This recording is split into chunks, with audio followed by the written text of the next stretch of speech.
Assalomu alaykum assalomu do'stlar. Hozir mana shu yashigimizda yangi ona bergandik kardavan. 2 kun bo'lib qoldi berganimizga. Ha, olgan. 2 kun bo'ldi. Bugun hozir ololmay qoldim, yonimda telefonim bo'lmay qoldi. Bo'lmasa zo'r kontent bo'lardi. Uyasining yonida Lito'ning yonida bir qancha arilar to'planib turgandi. Keyin qarasam bitta sariq ari uchib qoldi. Menimcha uchib keldi-da shu ari keyin kirib ketdi. Kirib ketgan joyini videoga ololmay qoldim. Hozir shuni ochib ko'ramiz, qani nima gap nima so'z. Do'stlar uchib keldimikin? Nima holat?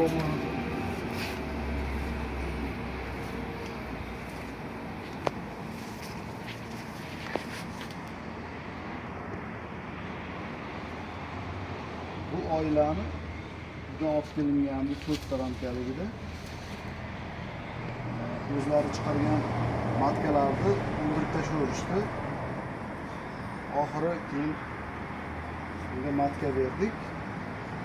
Qabul qilgan.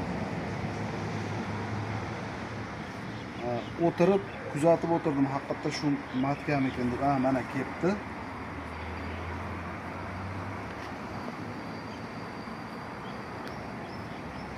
Уже uchib ketdi shekilli. Xotirjam yuribdi. Mana matkamiz.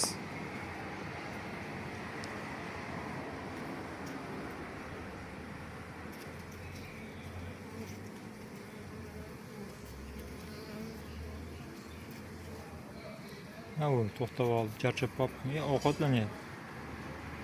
Qonni ochib olgandir-da yo'lda. Ovqatlanyapti.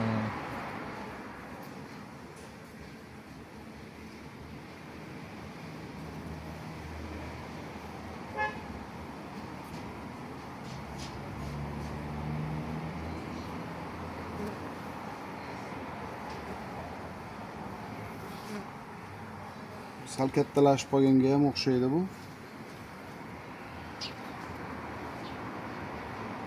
Uchib kelgan bo'lsa kerak.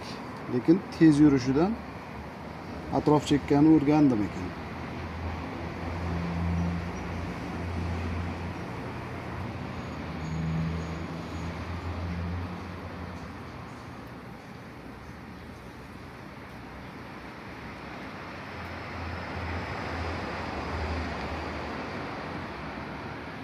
Necha kunda qabul qildi bu?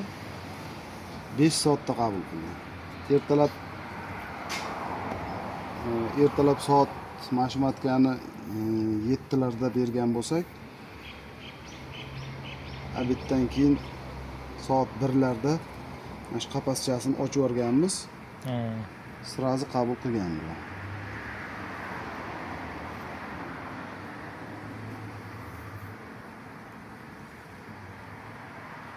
Xullas ertaga xabar olamiz ekanda bundan. Agar o'shanda aniq bo'ladi. Urib qo'yib yurgan bo'ladi.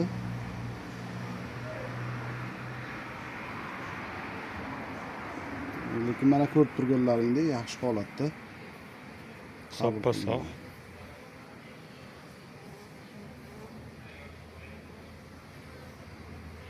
Bu tez yurishidan uchmaganga ham o'xshaydi. Endi balki hozir quyoshdan qochayotgan.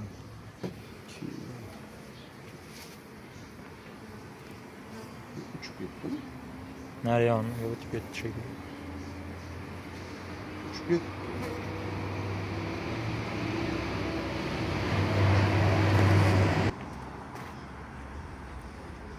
Endi bu oilani ertaga tekshirib ko'ramiz.